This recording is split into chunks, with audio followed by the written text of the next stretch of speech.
Kalau kemarin kita telah menceritakan hewan mitologi Islam yang berbentuk seekor burung raksasa, kali ini kita akan menceritakan kisah tentang seekor hewan juga. Kali ini hewannya jauh lebih besar dari burung itu. Konon kabarnya, hewan ini mampu menelan makanan selebar 1 bulan perjalanan kaki hanya dengan 1 kali suapan saja. Hewan ini pula ada di 2 kisah Nabi di zaman yang berbeda waktu sekitar 100 tahun. Untuk itu, di video kali ini kita akan membahas tentang legenda ikan raksasa dalam Al-Quran. Assalamualaikum warahmatullahi wabarakatuh, sobat yang dimuliakan Allah, semoga kita selalu dalam keadaan sehat walafiat. Amin ya robbal alamin. Berbicara tentang ikan raksasa yang disebut dengan ikan Nun, maka pembahasan itu tak akan bisa terlepas dari kisah seorang nabi yang bernama Nabiullah Yunus alaihi salam. Kisah tentang Nabi Yunus dan ikan Nun ternukil di dalam Al-Quran yang terpecah menjadi beberapa surat, yaitu ada di surat Yunus, Al-Anbiya, Asy-Syafa'at, dan surat Al-Qalam. Di video ini kita akan menceritakan 2 kisah tentang ikan raksasa Nun ini. Yang pertama, ketika ikan Nun hidup di zaman Nabi Yunus alaihissalam, dan yang kedua ketika ikan Nun yang sama muncul di zaman Nabi Sulaiman alaihissalam. Nah, sekarang kita akan mengisahkan tentang ikan Nun yang hidup di zaman Nabi Yunus alaihissalam. Kisahnya begini, teman-teman. Nabi Yunus memiliki ayah yang bernama Amitai atau yang lebih dikenal dengan Mata. Jadi nasabnya adalah Yunus bin Mata. Dan ibunya bernama Rifka. Nabi Yunus atau dalam bahasa Ibraninya beliau dikenal dengan nama Yonah yang memiliki arti merpati. Di dalam Al-Quran sendiri, nama Yunus disebutkan sebanyak 4 kali dan sekali beliau disebutkan dengan julukan Zunnun. Itu dalam berbahasa Arab yang memiliki arti yang dari perut ikan. Terdapat beberapa perbedaan tentang pada abad keberapa Nabi Yunus ini hidup. Ada yang bilang abad ke-7 sebelum Masehi, ada pula yang bilang ke-8 atau abad ke-9 sebelum Masehi. Tapi yang tercatat pada sejarah saat ini, Nabi Yunus adalah seorang nabi dari kerajaan Israel atau Samaria pada kisaran abad ke-8 sebelum Masehi dan hidup pada masa kekuasaan Raja Samaria Yerobeam bin Yoas. Beliau disebutkan berasal dari Palestina, yang saat itu disebut dengan negeri Syam. Nabi Yunus ini diutus setelah masa Nabi Ilyas dan Ilyasa berakhir. Uniknya, lokasi dakwah beliau bukanlah di tanah kelahirannya, melainkan di tempat yang jauh dari Syam atau Palestina. Nabi Yunus diutus Allah Subhanahu wa Ta'ala kepada kaum yang bernama Ninawa. Ada juga yang menyebutkan dengan nama Niniwe. Kaum Ninawa ini terletak di daerah Mosul, yang saat ini berada di negara Irak. Berarti jatuhnya waktu itu Nabi Yunus adalah seorang pendatang di negeri Ninawa tersebut. Saat itu di negeri Ninawa ini ada sebuah kebudayaan atau tradisi turun-temurun, yaitu menyembah patung-patung, alias mereka saat itu kufur dengan menyembah berhala. Makanya diutuslah Nabi Yunus ini yang datang jauh-jauh dari Syam ke Irak untuk mendakwahi penduduk Ninawa supaya mereka bertauhid dan menyembah hanya kepada Allah Subhanahu wa Ta'ala saja. Berhari-hari, berbulan-bulan dan bahkan bertahun-tahun didakwahi, penduduk Ninawa tak mau juga meninggalkan berhala-berhala mereka.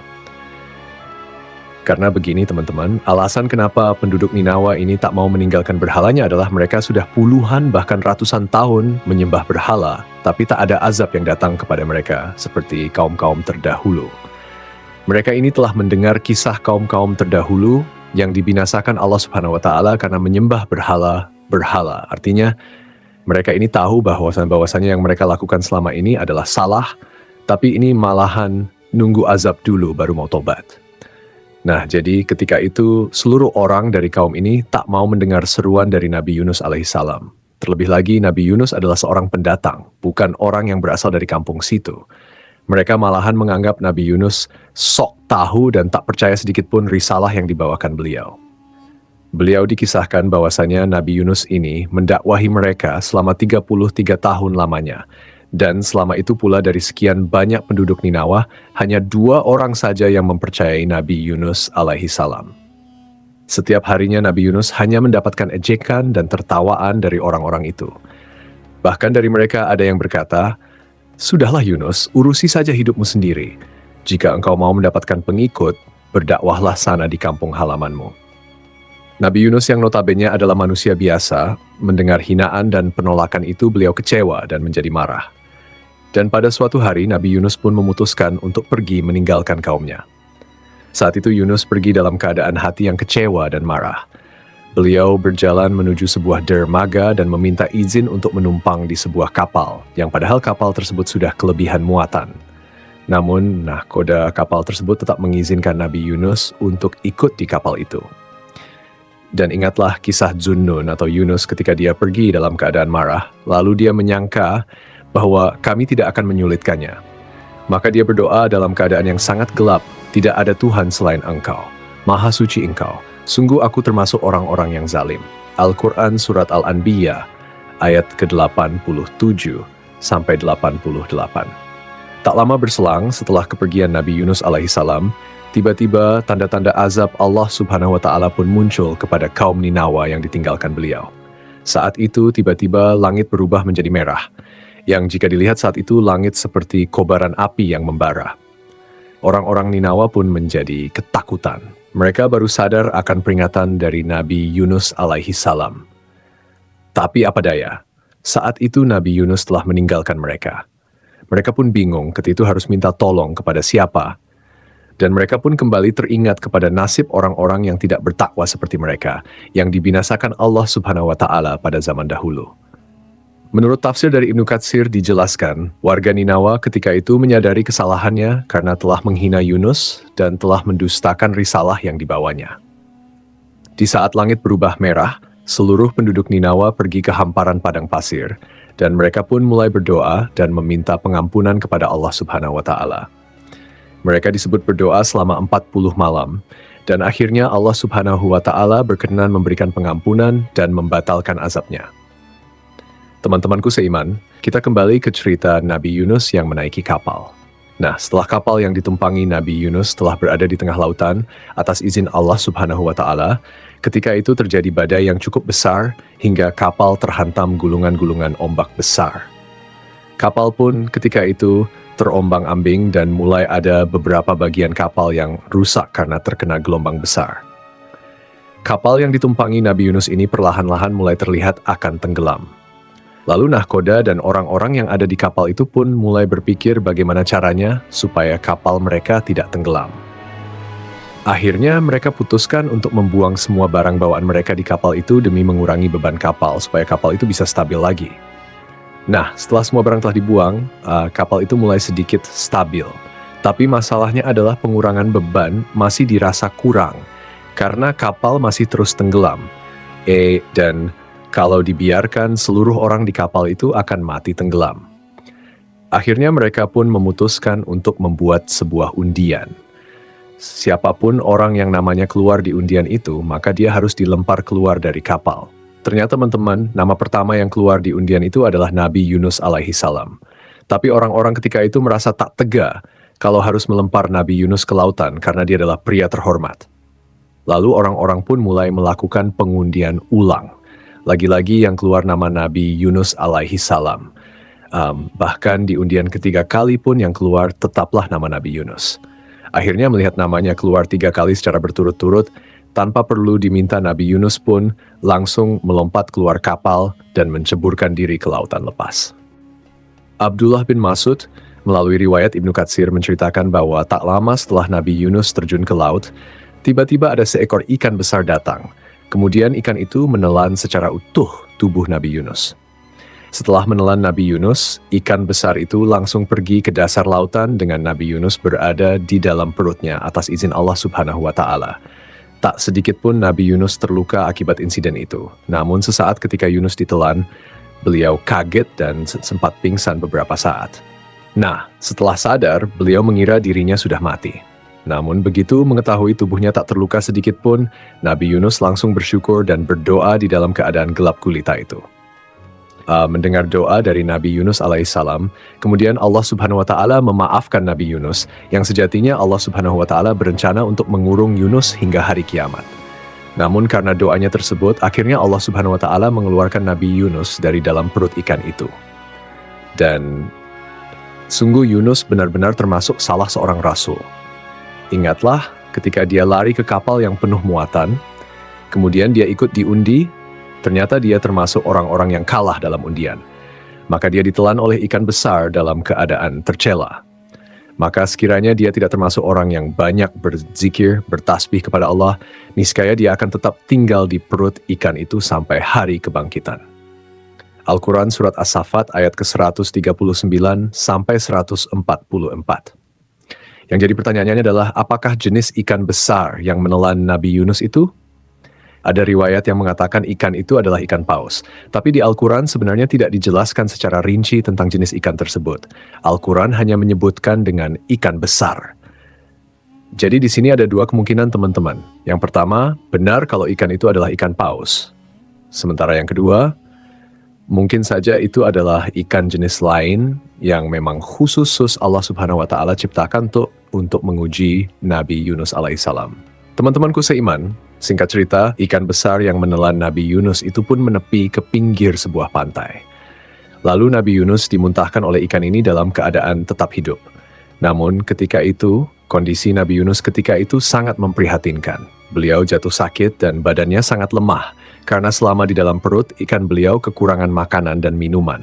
Ditambah lagi, pulau tempat dia terdampar itu adalah pulau yang memiliki tanah yang tandus. Jadi cukup sulit untuk mencari makanan. Tapi teman-teman, Allah Subhanahu wa Ta'ala lagi-lagi menolong utusannya ini. Atas izin Allah Subhanahu wa Ta'ala, di sekitaran pulau itu tumbuh sebuah pohon semacam pohon labu. Dan Yunus memakan buah dari pohon tersebut sampai badannya kembali membaik seperti sedia kala. Kemudian kami melemparkan dia ke daratan yang tandus, sedang dia dalam keadaan sakit. Kemudian untuk dia, kami tumbuhkan sebatang pohon dari jenis labu. Dan kami utus dia kepada 100.000 orang atau lebih sehingga mereka beriman. Karena itu kami anugerahkan kenikmatan hidup kepada mereka hingga waktu tertentu.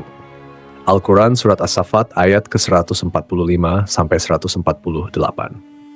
Kisah kedua yang berhubungan dengan ikan nun ini berasal dari sebuah kitab yang berjudul Kitab Durratun Nasihin, karya dari Syekh Utsman bin Al-Hasan bin Ahmad Asy-Syakir Al-Kaubawi.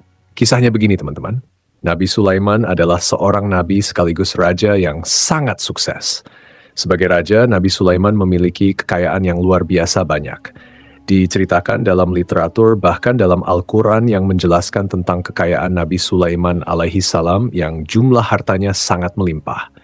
Banyak ulama berpendapat Nabi Sulaiman adalah manusia paling kaya yang pernah Allah Subhanahu wa Ta'ala ciptakan. Walaupun diberi harta yang melimpah, Nabi Sulaiman tetap seorang hamba yang selalu taat dan beriman kepada Allah Subhanahu wa Ta'ala. Dengan harta yang begitu banyak itu, Sulaiman tidak pernah sombong dan pelit. Dan dia terkenal sebagai raja yang sangat senang sekali bersedekah. Pada suatu hari, terpintas di benaknya waktu itu, Nabi Sulaiman ingin memberi makan semua makhluk hidup di muka bumi ini, termasuk hewan di darat, di laut, dan di udara. Kemudian Nabi Sulaiman meminta izin kepada Allah Subhanahu wa Ta'ala, "Ya Allah, ya Rob, perkenankan hamba menyediakan makanan untuk semua makhluk hidup setahun penuh." Allah Subhanahu wa Ta'ala berfirman, "Sungguh engkau tidak akan sanggup." Kemudian Nabi Sulaiman kembali berkata, "Kalau begitu izinkan hamba menyediakannya dalam sehari saja."